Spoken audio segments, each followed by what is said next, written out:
L'invité de LC Première. Le week-end des 3 et 4 décembre prochains, ce sera le Téléthon. La Nouvelle-Calédonie se joindra ainsi à la collecte nationale de lutte contre les maladies rares. Pour cette 22e édition sur le Caillou, l'objectif est de dépasser la cagnotte de l'an dernier. Bonjour Robert Racapé. Bonjour. Vous êtes le coordinateur du Téléthon en Nouvelle-Calédonie. Objectif cette année, 20 millions de francs ? Oui, on espère faire 20 millions puisque c'est notre 22e année, mais bon, je pense que c'est réalisable. C'est aussi le 30e anniversaire en métropole de l'AFM et du Téléthon, donc je pense que les gens sont mobilisés. Et cette année, on a encore beaucoup de manifestations et beaucoup de choses qui ont de l'intérêt. Je pense que les gens y participeront. C'est vrai, on va en parler dans quelques instants. Quelle analyse vous faites de la récolte des dons depuis quelque temps en Nouvelle-Calédonie ? Bien, disons qu'on est toujours en moyenne, nous, entre 17 et 20 millions de récoltes. On sent quand même un certain essoufflement parce que je pense que les sollicitations sont très très grandes maintenant auprès des gens. Les pouvoirs ne sont peut-être plus non plus les mêmes qu'il y avait quelques années. Disons que c'est un peu plus difficile, mais le Téléthon reste toujours une manifestation pour laquelle les gens se mobilisent parce qu'ils savent que ça sert à quelque chose. C'est vrai, une manifestation populaire, mais les gens donnent moins parce qu'il y a la crise également ? On ne sait pas très bien si c'est la crise ou c'est aussi les trop grandes sollicitations qu'il y a, que je ne refute pas. Tout le monde a besoin, effectivement, mais c'est vrai que les sollicitations sont très, très grandes maintenant. Jacques Testard, qui est le père du premier bébé éprouvette en France, mais qui se présente surtout comme un critique de science. Vous savez, comme il y a des critiques littéraires, et il paraît qu'il y a des critiques de science. Pour lui, le Téléthon, c'est la plus grosse collecte populaire au monde.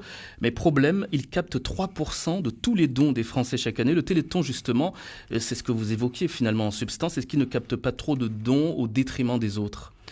Bien, écoutez, je ne pense pas, parce que si on voit les autres associations, elles réussissent aussi à mobiliser et tout, je ne pense pas, sachant que malgré tout, le Téléthon et l'AFM, en récoltant tous ces dons, ça sert aussi à plein d'autres choses, parce qu'on a commencé par les maladies neuromusculaires, mais maintenant on est rendu à faire des essais cliniques sur beaucoup plus d'autres maladies que le cœur, les yeux, le foie. Donc ça sert à beaucoup plus de choses qu'au début. Je pense que ça sert à tout le monde. Oui, le professeur Marc Peschanski, parce que finalement c'est pas la seule critique, qui est l'un des artisans de la thérapie génétique. Pour lui, on fait fausse route parce qu'on progresse sur le diagnostic, mais finalement pas pour guérir. Bien, je pense que la guérison va venir. Vous savez qu'aujourd'hui, la FM, avec les dons récoltés par le Téléthon, a créé un laboratoire de médicaments et il y a aujourd'hui un certain nombre d'essais. Il y a 37 essais cliniques qui sont en cours actuellement. Donc je pense que le pari s'est pas fait un jour et la guérison ne se fait pas non plus toute seule.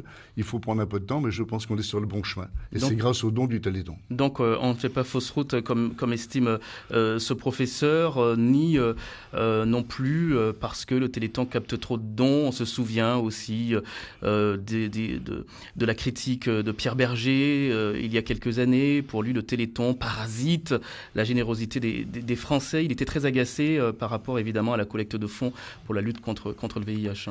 Oui, moi je pense que Pierre Berger a eu son temps et à l'époque la polémique a été très très rude. Les réponses ont été apportées par le conseil d'administration de l'AFM. Je pense que maintenant, on n'entend plus d'ailleurs se plaindre de ça. Je pense que pour lui aussi, son association et contre le sida, l'AFM Téléthon, avec les dons qu'ils récoltent et les recherches qu'ils font, les aide également à avancer dans leur maladie. Oui, mais on pourrait quand même entendre ces critiques quand on sait que le Téléthon rapporte chaque année autant que le budget, je parle du Téléthon globalement, rapporte chaque année autant que le budget de fonctionnement de l'INSERM tout entier. Oui, mais vous savez que aussi le budget qui est engagé, il y a plus de 64 millions d'euros qui sont engagés pour la mission Guérir. Il y a 285 programmes qui sont engagés et qui sont à la recherche pour les maladies rares. 37 essais cliniques, comme je vous ai dit, qui sont en cours, qui sont aussi bien sur les maladies du cœur, les maladies du foie, les maladies des yeux. Il y a 600 experts et chercheurs qui sont aussi employés aussi bien en France, en métropole, que dans le monde. Donc je pense que le budget est nécessaire et s'il existe et si on en a besoin, et quand on voit les avancées qui ont été faites, je pense que quand on voit les bébés bulles, si vous vous souvenez de l'époque des bébés bulles, c'est bien la FM Téléthon qui a fait avancer ça et je pense que c'est nécessaire. Oui. Justement, la FM Téléthon en Nouvelle-Calédonie a financé quoi ? Alors, justement, c'est une bonne question puisque cette année, nous allons financer le complément d'achat de 2 fauteuils électriques pour 2 adolescents, un de 16 ans et un de 15 ans et un de 17 ans ou 19 ans. Un qui est en classe de seconde au lycée du Grand Nouméa et un autre qui est à la CH. En fin de compte, l'AFM, grâce aux dons, va pouvoir financer le complément, puisqu'en fait, le fauteuil électrique de ces jeunes est pris en charge pour une partie par la CAFAT, par les associations également d'handicapés et autres mutuelles. Donc, il y a une partie quand même qui est bien prise en compte par la Calédonie. Et il y avait un financement. Le financement de cette année va être d'environ 1 400 000 francs CP, qui vont venir donc compléter l'achat de ces fauteuils, puisque les familles n'étaient pas dans la capacité de pouvoir faire face à ce complément d'achat. D'accord, donc 2 fauteuils, qui seront affectés à quel établissement ? Alors, pas d'établissement, c'est 2 personnes. Et ces 2 personnes, c'est des dossiers qui nous ont été soumis, que nous avons transmis à l'AFM et que l'AFM a accepté le financement. C'est un jeune de 15 ans qui est en seconde au lycée du Grand Nouméa, 15 ou 16 ans qui est au lycée du Grand Nouméa, et un autre de 19 ans qui est à la CH. Vous aurez d'ailleurs l'occasion d'en entendre parler d'ici peu, puisqu'on va avoir la concrétisation de ça sans tarder. Oui, probablement. Et puis on viendra également couvrir cette opération. Tout à fait. En réalité, le coup d'envoi du Téléthon a déjà été donné, Robert Racapé, en Nouvelle-Calédonie, puisque plusieurs manifestations ont débuté il y a quelque temps. Oui, en Nouvelle-Calédonie, la période du Téléthon en métropole ne nous convient pas forcément, mais on ne pourra pas la changer, puisque pour nous, c'est la période les périodes scolaires importantes, puisque c'est la période des examens. Donc il y a des manifestations qui ont lieu. Il y en a une qui a commencé, qui devait être autour du 28 octobre, et qui était une course de VTT à la Pérignon. Et tous les week-ends, on a des choses ce week-end-ci, il y a eu aussi 2 manifestations, dont une au centre pénitentiaire et une autre de l'ECCE à l'hippodrome. Et puis les week-ends prochains, mais au fur et à mesure, je fais passer dans les médias les différentes dates et les endroits des manifestations pour que les gens puissent se les approprier. Et combien d'argent récolté jusqu'à maintenant ? Pour le moment, pas beaucoup, puisqu'en fait, les rentrées des manifestations ne sont pas encore faites.